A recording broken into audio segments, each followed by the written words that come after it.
Afternoon, everyone. Thank you. Do not have any opening comments, so Matt, I'm happy to be here. Happy Wednesday. Really? Okay. That to say. Let me get my recording here. Okay. Got it. Okay. All right. So what can you tell us about this hack? This infiltration of at least the State Department email accounts. I can say that last month the State Department detected anomalous activity. We did two things immediately. One, we took immediate steps to secure our systems, and two, took immediate steps to notify Microsoft of the event. As a matter of cybersecurity policy, we do not discuss the details of our response. The incident remains under investigation, and we continuously monitor our networks and update our security procedures. Okay. Well, can you just explain to those of us who are technologically illiterate what anomalous activity is? That might be the blind leading the blind in this instance. I will say that an anomalous incident, I don't want to get into the details because it does remain under investigation, and but it is like gets returned because they're on vacation. It is activity in which an actor is attempting to or is successful in breaching our systems.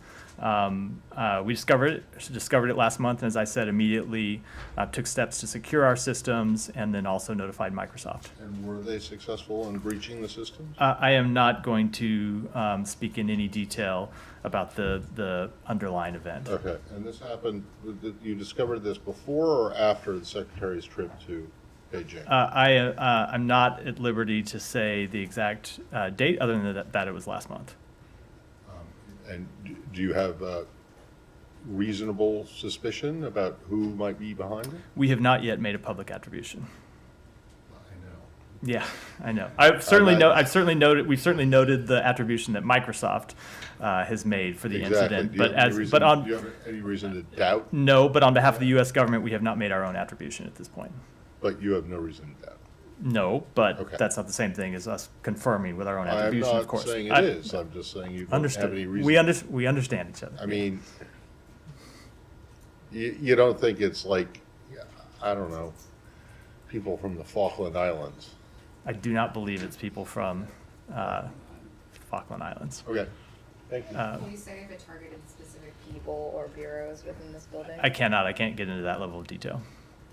And is this something that the United States plans to raise with the Chinese if you make the attribution that they're the ones behind it? I would not want to say who we might raise it with before we've publicly made such an attribution. And when it's going to happen? Jenny, go ahead. Yeah, thank you, Matt. As you know, North Korea launched the long-range ballistic missiles from Pyongyang into the East Sea yesterday, I think last night, U.S. Times, just 3 days after North Korea warned that it would shoot down a U.S. reconnaissance aircraft. White House said that today this launch is a brazen violation of multiple UN Security Council resolutions. How would you comment on State Department comment? I would say that the United States strongly condemns the DPRK for its test of an intercontinental ballistic missile. The President's National Security Team is assessing the situation in close coordination with our allies and partners. Secretary Blinken will see a number of those allies and partners while at the ASEAN Summit the next several days. The launch is a brazen violation of multiple UN Security Council resolutions and needlessly raises tensions and risks destabilizing the security situation in the region. It demonstrates that the DPRK continues to prioritize its unlawful weapons of mass destruction and ballistic missile programs over the well-being of its people. And finally, we urge all countries to condemn these violations and call on the DPRK to come to the table for serious negotiations. However, the UN Security Council has not properly adopted the statement. And fundamentally, what role do you think the State Department need for the future? I'm sorry, what? What roles the State Department need for the future? I wouldn't want to call, You yeah, have sanctions, I wouldn't want to speak to any future actions from the podium but today. you have your own sanctions right now, right? We do. Yes, Yes. but you have additional sanctions regarding this launch, or? Not that I'm have any ability to preview today. Saeed, go ahead. Thank you. Switching to the Palestinian issue, first of all, just to follow up on my question yesterday about the Sub-Lebanon family that was evicted from its home in East Jerusalem. I wonder if you had a chance to look at the issue and if you have any comment on that. I did, and I will say that we have been clear that it is critical for Israel and the Palestinian Authority to refrain from unilateral steps that exacerbate tensions and undercut efforts to advance a negotiated two-state solution. And that certainly includes evictions of families from homes in East Jerusalem in which they have lived for generations. Does that rise up to the level of a war crime? You know, evicting people from their home by force, and that was given to the settlers like an hour later or something. I will just say, as I said, that we believe it is critical for Israel and Palestinian Authority to refrain from such steps. And a couple of other issues. There was an article by Thomas Friedman in which he claimed that the U.S. is reassessing of its policy toward the Netanyahu government. Is there any reassessment going on in your view? No, there's been no talk of any kind of formal reassessment. The United States and Israel share a special bond, and our enduring commitment to Israel's security is ironclad. Our partnership is based on shared democratic values and shared interests. But I will say, like in most relationships, we have our differences and concerns. And you've seen, we've talked about how we raise those differences and concerns with them privately, and you've seen the president and others from the administration talk about them publicly. I don't think you have shared values. You don't evict people from their homes.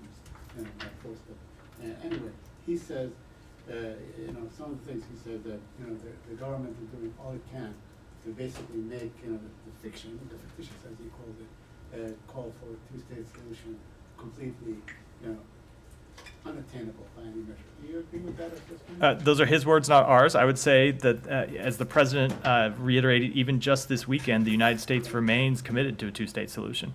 Yeah. He also says on the visa waiver, he says, if a settler from Hebron is granted a visa waiver to come to the United States, would you grant the same thing for the people that live in Hebron, the Palestinians that live there? I would just say, with respect to the visa waiver program, what I've said before, without getting into any kind of hypotheticals, that at this time Israel does not meet all of the visa waiver program eligibility requirements. We support steps that would be beneficial for the U.S. and Israel. One such step is working together for Israel to fulfill all the requirements of the visa waiver program, but that's not where we are today. And lastly, 14 senators are holding nominations and so on. They vowed to hold nominations, approving nominations, confirming nominees, until such time that the Biden administration goes back on its decision not to fund like Ariel University in the West Bank and so on. Do you have any comment on that? Yeah, I would just say two things about it. One, that the guidance that you refer to is simply reflective of the longstanding U.S. position, reaffirmed by this administration, that the ultimate disposition of the geographic areas which came under the administration of Israel after 1967 is a final status matter. So, we are just reverting U.S. policy to where it was before 2020. I don't recall nominees of previous administrations, including Republican administrations, being held up over this policy. There are a number of our nominees on the floor right now waiting for votes. The vast majority, I think it's 26 out of 27, are career Foreign Service officers who are waiting to be confirmed to posts that are essential to our national security. So we certainly hope that senators will not move to place holds on those nominees. So was that a ploy by the Republicans to sort of blackmail this administration on this issue? I won't characterize it any way other than to say that it is a detriment to our national security when we see our nominees for critical posts being held up, especially for issues unrelated to their qualifications, their service, or the job that they will be performing. If you're reverting to the pre-Trump administration policy, why aren't you, on this specific issue, why don't you move the embassy back to Tel Aviv? Why don't you reinstate the findings or the determination of the Hansel memorandum about the legality or the legitimacy of settlements? If it's an open question for this, which it obviously is because you reversed it, why not do those? I will say, with respect to the Hansel memo, that's just, as we've talked about before, that's just not a step that we have taken at this point. No, I know, but you've taken this other step Right, and to reverse course. we have, and I don't want to preview what we may or may What not about do. the embassy? I want to say what we may or may not do in the future, but it's not a step that we've taken now, and we believe the embassy is appropriate where it is today. What about the consulate in East Jerusalem? I don't have any. consulate? I don't have any comment on that. Go ahead. A question on the House Foreign Affairs Chairman McCall subpoenaing Secretary Blinken yesterday related to key China documents. Previously requested these in May. What led to the issuing of the subpoena between then and now? Let me say a few things. One, as a general principle, the State Department is committed to working with congressional committees to appropriately accommodate their need for information to help them conduct their oversight responsibilities. We have been acting in good faith in conversations with Chairman McCall's staff. We think it's unfortunate and unproductive that they issued this subpoena while we were in conversations with them.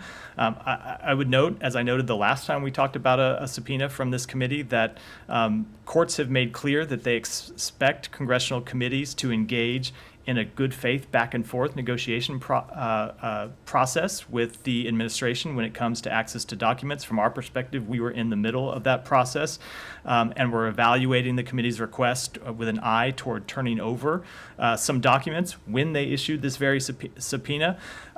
So we will, of course, continue to try to respond to their requests in a timely manner.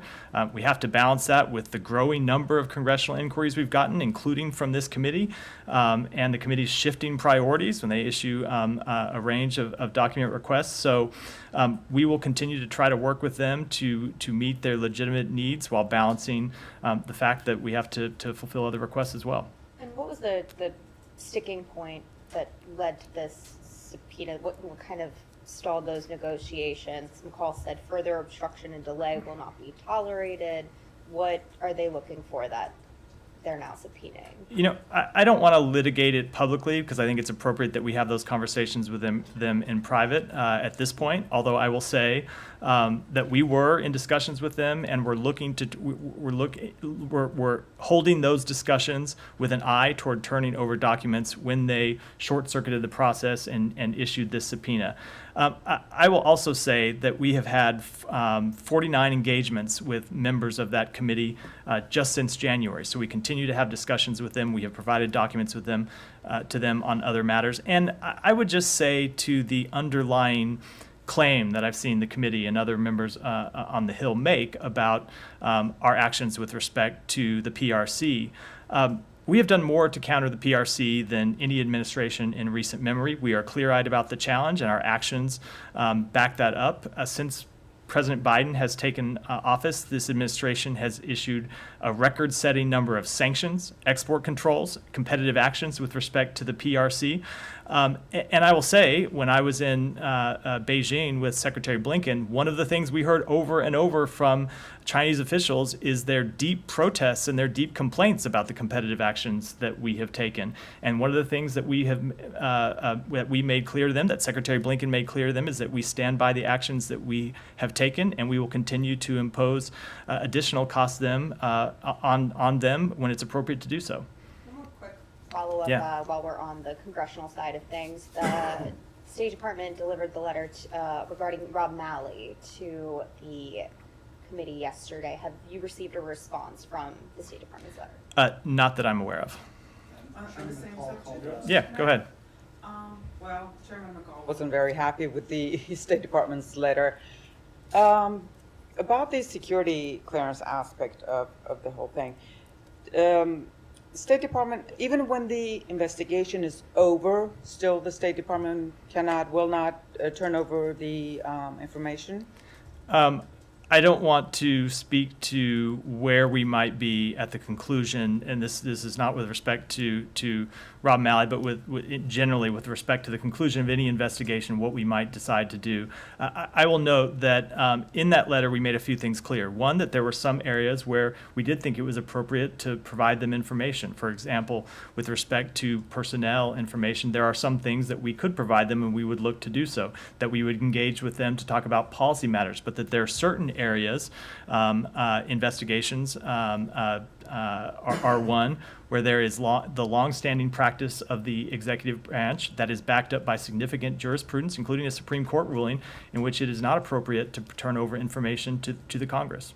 No matter the outcome of the investigation. I don't want to speak to where we might be at some point. As a matter of practice, even when the investigation is over, whatever the result, you still will not, cannot? I just don't want to speak to where we might be at some point down the road. I can speak to where we are today. Okay, what about the part that he is going to? He said he's going to ask the State Department for a confidential briefing by Abram Paley and Brett McGurk. Is the State Department going to comply? As we said in the letter, we will engage with his staff about providing them an update on policy matters. As you know, we have briefed members of Congress a number of times. We had a briefing for all members of the Senate, I believe it was last month, might have been in May, on Iran policy, and we will continue to do so. But as we said in the letter, we are willing and look forward to engaging with them on that question. I don't want to preview what that engagement might look like, but it is something that we wanted to discuss with them. Thank you. Yeah. Yes, moving to Ukraine, if I may. Yeah. Can you speak to some of the security guarantees that were announced today, particularly from the U.S. standpoint? What do they look like, and if there's a timetable to secure those guarantees that next administration will not be able to reverse them if they wish to? So let me say that a few things. Number one, that the statement that the G7 issued today launched a process where we will begin bilateral discussions with Ukraine, and other countries who are members of the G7 will begin bilateral discussions with Ukraine about long-term security commitments that we can make to them.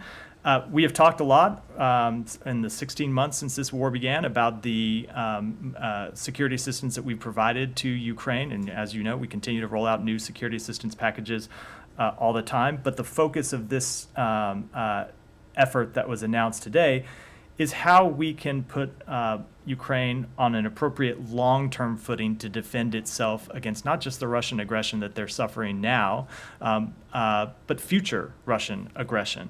And so it's going to focus on ensuring Ukraine has a sustainable fighting force capable of defending the country, a strong and stable economy, and it will, as I spoke to yesterday when we were talking about the NATO communique, focus on the help Ukraine needs to advance its reform agenda and support the good governance necessary to advance its European aspirations. So I don't want to put any timetable. As I said, these are discussions that we are beginning with them and that other countries are beginning with them. I will say that one of the things we said in when the statement was released, that we collectively as the G7 said that we would welcome other countries joining as well. We have already had other countries reach out to us and say they would like to join that statement and be part of this process going forward. And so we welcome other countries who are willing to step up to the plate to help secure Ukraine's long-term future. Speaking of other countries, France, for instance, announced providing with long-range missiles, and of course they also support NATO membership. Mm-hmm. Is it a concern in this building that you are lagging behind allies when it comes to these particular topics? Lagging behind allies? The United States is far and away the leading provider of security assistance. Far and away the leading provider of security assistance to Ukraine. I don't think there is any such concern. Decisions around ATACMS did not come out despite all the expectations. We have not made the decision to provide Ukraine ATACMS, but if you look at the full range of security assistance, I would put the United States efforts behind no one, and the numbers back that up. Thank you. President said that on membership, the President said that I look forward to the day when we are having the meeting to celebrate Ukraine's official membership in NATO. Did he mean by the end of his first term? I do not want to try to add more texture to that. The president made clear that In the view of the administration, NATO membership is appropriate when the war in Russia is ended. We would obviously welcome that war ending tomorrow, and it could end tomorrow if Russia would withdraw its forces, but I don't think it's possible to put a timeline on that. Hypothetically speaking, if it ends tomorrow, I'm not going to. You've already lost me with the hypothetical speaking. Let me go to someone else who hasn't had a question. I wanted to follow up on the breach. Is the State Department instituting anything different, anything new to prevent something like this from happening again? I would say, so the first thing we did was engage with Microsoft, whose systems were at issue here. But that said, we always look at incidents such as this and seek to learn how to better protect our systems. And of course, we engage in conversation with the third-party providers about how they can better protect the systems that they provide to us. And have you engaged with anybody in the Chinese about this issue? I don't have any conversations to read out. Let me, Jenny. Let me come back to you, Jenny, because I've already had a. Go ahead on Janine. Israel and Janine issue is just going to follow up with what I asked just the other day. And thank you, by the way, Matt, for taking my questions. I have a background to the Janine question. Today, under Oslo, the Palestinian Authority pledged to disarm militias. The PA was granted a police force armed and trained by the United States for that very purpose. And first, what happened to the PA police force of thousands and their weapons? Second, why isn't the State Department publicly criticizing Abbas and the PA for not doing as they promised? And thirdly, I want to reiterate my question from yesterday. Do you agree that the Palestinian Authority has full or shared blame for letting Jenin become a terrorist haven industrial complex for weapons? I will say that obviously it is the responsibility of the Palestinian Authority to conduct appropriate law enforcement operations in its jurisdiction, but at the same time, it is it is appropriate for Israel to take appropriate steps to defend its security. Thank you, Matt. Yeah, Jenny, go ahead. Russia's defense minister said that Russia would use the same weapons it is the U.S. provide cluster munitions to Ukraine. How will you respond on this? That Russia would provide those weapons, that Russia would use those weapons? Yes. Russia has been using cluster munitions since the beginning of this war, and has been using them not just against military targets, but against civilian targets, as it has used other munitions against civilian targets. It's one of the reasons that members of the administration came to the decision that it was appropriate to provide cluster munitions at this time, because when you look at the risk of duds, which is much smaller with the munitions that we are providing than the ones that Russia has used, Ukraine at the end of this conflict is already going to have to conduct demining activities anyway to deal with the number of duds that Russia has spread around the country by the thousands. So given that, it seemed like the appropriate decision for us to make. But that Russia using cluster munitions in this war would be nothing new, far from it. That's what President Zelensky said, NATO summit. Got it. Exactly. All right, go ahead. Thank you, Matthew. On Maldives election due in September, observers characterizing the upcoming election in terms of a contest between influence between India and China, as former President Abdullah Yamin Trump had been characterized by an open door to Chinese investment, incurring massive Chinese debt and considerably corruption. So what is your comment on the upcoming election of the Maldives? I would just say an election in the Maldives is the same as an election anywhere, that it's a matter for the people of that country to decide. Thank you very much. Just after we started the briefing, a notification popped up. It's from President Biden, and there's a special video of him and President Erdogan, and there's this message: President Erdogan, thank you for your courage, leadership, and diplomacy. Considering all the problematic points that you and I and also the other spokespeople talked about, would you argue that this is the best that the relationship has been between the two countries since the Biden administration took office? And what do you think the prospects of the bilateral ties could be? I would say that we have always made clear that we see Turkey as an important NATO ally. That has been clear from the beginning. The president has made that clear. Obviously, we've had differences with Turkey over specific matters. We have differences with most of our allies over specific matters, and we deal with those differences constructively, or at least we attempt to. So certainly, as the president said, we welcome Turkey's decision to support Sweden's accession into NATO. It's something that we had encouraged them to do, and we were gratified that the president made that decision. Yeah. So going back to the G7 statement, so it says that, and you said that, it says that each country will begin bilateral negotiations, but it also contains, some language that states that the countries, the signatory countries, will come to Ukraine's aid in case of aggression. So is that already a commitment? Is the joint statement already a commitment to, a security commitment? And what is the end result of this negotiation? Will it be a treaty? The commitment, I would say yes, it is a commitment that we will come to Ukraine's aid, as we have come to Ukraine's aid in this conflict. The details of what that aid look like are exactly what we and the other members of the G7 and other countries that join in will discuss. And can you say anything about the countries that have expressed desire to join in? I don't have a full list, but it's something that we will be making public in the coming days. Yeah. Thank you.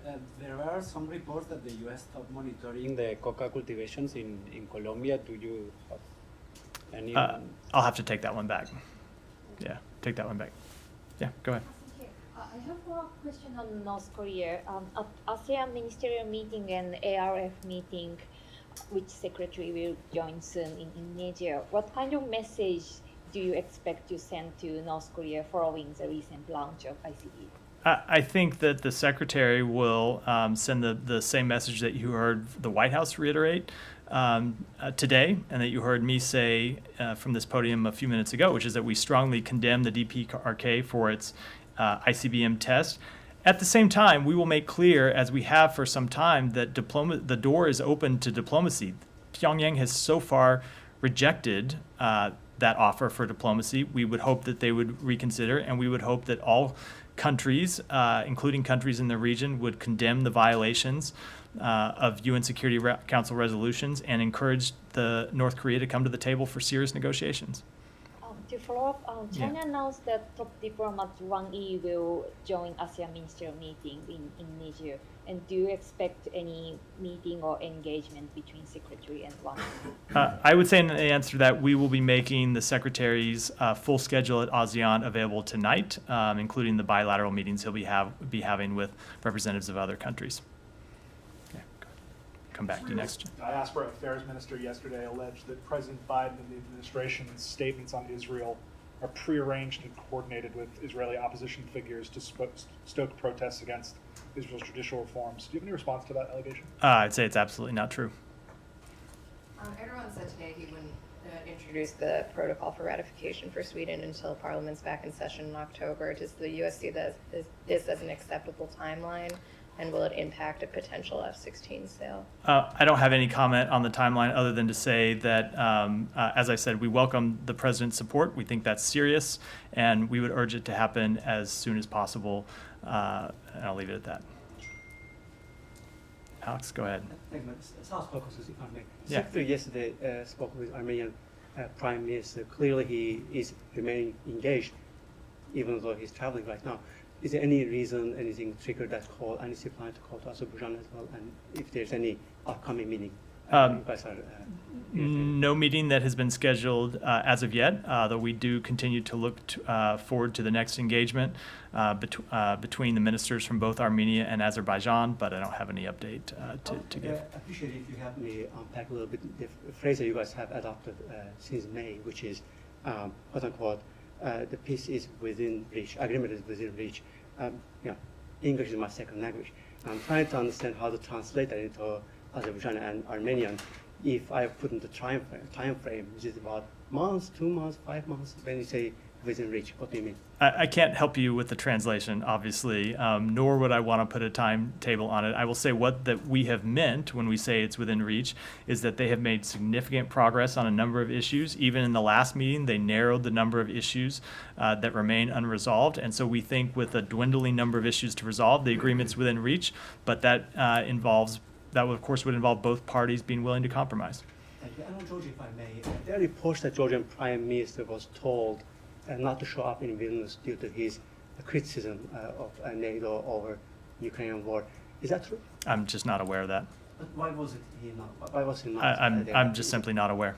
Do you have any comment on the fact that Georgia was forgotten from any statement that came out? I would say that Georgia is a steadfast NATO Enhanced Opportunities partner. It's a category reserved for NATO's closest partners. On the United States' behalf, we continue to support Georgia's NATO aspirations. Georgian people and the Georgian government doesn't share that aspiration with years. I speak for the United States. A while back, I asked your predecessor, Ned, about the case of this Cambodian-American woman, Terry Seng, who's been detained in Cambodia for many months now. This morning, he and Ned, when I asked, said that she should be released immediately, but he didn't have any kind of, he didn't have any information on whether or not she had been designated as wrongfully detained. This morning, the UN Working Group on Arbitrary Detention came out with a ruling, I guess, saying that she has been wrongfully detained, and I'm just wondering if you guys have any update on where her status stands, if the case will be turned over to SPIHA or if it's still just a consular affairs matter. Let me say a few things first before I get to that part, which is that number one, we reaffirm our condemnation of the conviction and 6-year sentencing of human rights activist Sang Thiri, who did nothing more than peacefully express her opinions. We continue to call on the Cambodian government to immediately release her, as well as to immediately release all individuals detained on politically motivated charges. Secretary Blinken has raised this issue directly with his Cambodian counterparts, and we continue to provide her with all appropriate consular services during her detention. With respect to the question of wrongful detention, I will say that the process is still ongoing. We have not made a determination at this point, but we continue to review the totality of circumstances in this case. Okay. I mean, it was still ongoing when I asked about it before, which was a couple of months ago now. Yeah. And I'd How say, long, so she's not a basketball player, so she's not a Wall Street Journal reporter, so so I would that doesn't go very quickly. So let me just say in response to that first before I get to it, which is the administration has secured the release of over 24 Americans. I know. I'm not saying that you haven't. I'm just saying only one of them was a basketball player, but it's been months now. Yeah, but in those two cases that I just mentioned, the determination was made extremely quickly. And I will say sometimes the nature of the detention makes the decision. I will say makes the decision extremely easy. In other cases, there are more factors that we have to look at. But I will say that regardless of her status, we have called on her publicly to be released, and the Secretary has pressed Cambodian officials privately for her release. I'm not saying that you guys haven't I understand. called for her release, and you haven't done that. But the fact of the matter is that it has been months since she was detained, and months since she was imprisoned, and months since I first asked about this, and months since it was under review. And yet, in high-profile cases, this decision seems to be made very, very quickly. I would say that in some cases, the nature, the facts of the case make it extreme. No, there's a lot more attention paid to that. Right? I reject that characterization completely. It is the facts and the circumstances of the case that make it very clear. Of a non-high-profile case where someone has been declared wrongfully detained within a month or two of their detention. I will tell you that I think you're looking at it the wrong way. I think the fact that we have returned as I said, over 24 Americans. The vast majority of them are not celebrities or basketball. This department and the United States government apply just as much pressure and apply just as much force for every American that is wrongfully detained or that we believe otherwise should be released, as we do for celebrities or anyone else, and the record backs that up. So there is no difference if a case is transferred to SPIHA and someone is declared wrongfully detained and SPIHA takes it over from there are consular different affairs? there are different Yes, assets there are and differences. interests, yes, that we bring to and bear. You know that there are. But and it gets different priority level attention from inside the administration. I would say there is no higher level. You know it does. They are treated. There are different assets that are brought to bear, but with respect to this case, there is no higher.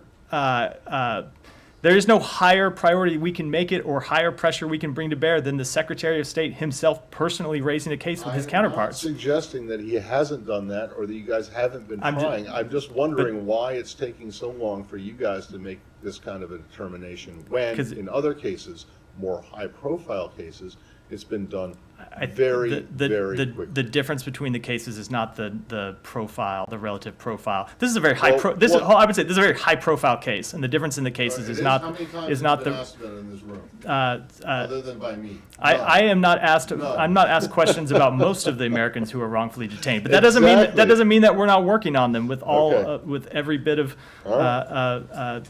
strength that we can. All right, I think we'll wrap it there. Thanks, everyone.